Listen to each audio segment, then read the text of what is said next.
In this video, we're going to be tackling the LeetCode question, lowest common ancestor of a binary search tree, not to be confused with the lowest common ancestor of a binary tree. And that's the whole entire point of this question. If somebody asks you this question in an interview, they want to be able to know if you know the difference between a binary tree and a binary search tree. And if you don't know the difference, let me explain. It's very simple to understand. So a regular binary tree has one rule. It can have 2 children max. That's why they call it a binary tree. It's very binary. You can have 1, you can have 2. You could also have none, just like this. But you can't have 3, you can't have 4. You can have max 2 children. And that's pretty much it. A binary search tree is the same exact thing. The same exact rules apply. It's a subgenre almost of the binary tree. But it has one extra rule, and that rule dictates how the values are stored. And the rule's very simple.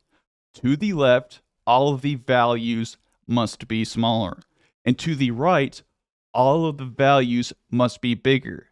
And this is a recursive rule. For every single node, this rule has to remain true.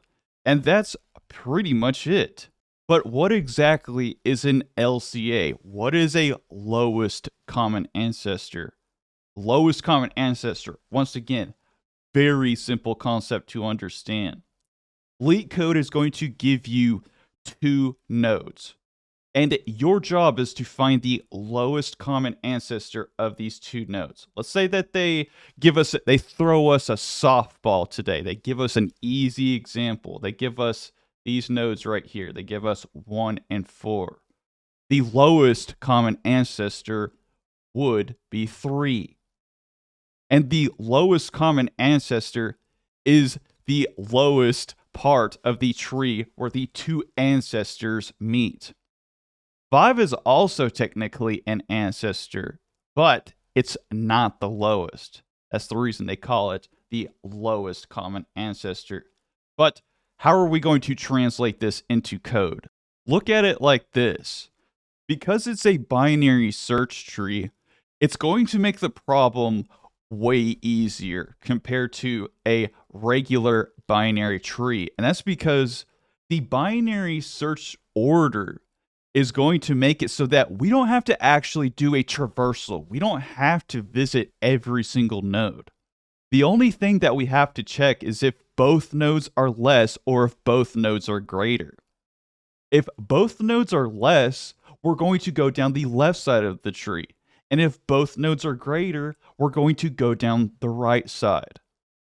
But this begs the question, what's the final linchpin? How exactly are we going to identify if it's a lowest common ancestor? And that's if neither are less or greater, if they are split down the middle. So if we get down into the tree and the numbers are split, that means we found the lowest common ancestor. And let's just test our hypothesis here. Let's say that once again, we're given nodes 1 and 4 as our nodes for the algorithm. And we're going to check 1 and 4.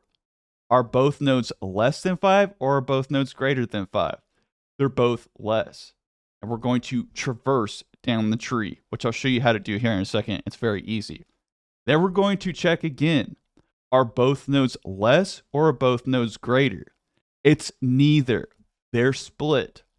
Therefore, the lowest common ancestor is 3. And that's it. It's a very easy problem to understand. So let's go ahead. Let's hop over into IntelliJ and let's code it up. So we are inside of IntelliJ, and first thing that I'm going to do, and you technically don't have to do this, I'm going to go ahead and create a tree node. I think it's good to practice creating the nodes for the trees because it tells you what's going on the inside of these data structures. And with IntelliJ's AI, it's really easy to make the nodes. So I'm just going to go over here, val is equal to x, throw on a semicolon, and we're good to go. We only need 1 constructor. Then what I'm going to do is I'm going to create a brand new Java class, another Java class. I'm going to call this solution. And this solution class is going to house our algorithm. So first things first, it's going to be public, of course. It's going to return a tree node. So we're going to be returning that whole entire node. And we're going to call this lowest common ancestor. And would you look at that? IntelliJ is doing a lot of the work for us. Thanks, IntelliJ. So first things first, let's go ahead create our iteration. This iteration is going to check if the root is equal to null. And we're not going to do any recursive traversal. We're going to just use the references to do our traversal. So if you don't know what that means, first things first, what we're going to do is we're going to check if the root val, so let's go ahead. This logic is totally wrong. What we're going to do, first things first, we're going to check if the p-val, so we'll say p-val is less than the root val. So we're going to do if our nodes are smaller, and if the q-val is less than the root val, what we're going to do is we're going to traverse down. We're going to go root.left. And this is very similar to how you would traverse in a linked list. And since we don't have to search every single node, we can get away with just moving along in the tree by using these references. Next thing that we're going to do, we're going to check if the nodes are on the bigger side. And let's see if IntelliJ can get this logic right. So p-val is greater than the root val, q-val is greater than the root val. Looking good. So we'll say root, and if this expression proves correct, what we're going to do is we're going to say root.right. And if else, this is the final else, this is if it's split. So if it's not greater, if it's not less than, that means it's split down the middle. We can go ahead, return the root.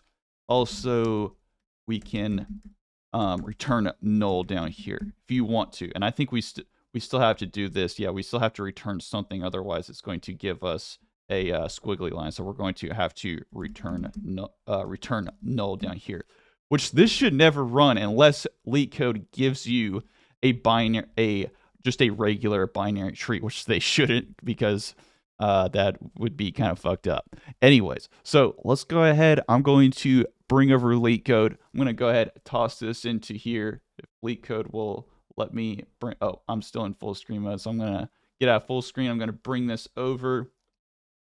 I'm going to go ahead and toss this code into here. I'm going to bring this over. Go ahead, smash that run button. Congratulations, accepted. That was a very easy medium. Anyways, hope that you guys enjoyed this. If you did, make sure to smash that like button. Make sure to smash that subscribe button. And as always, thank you for watching.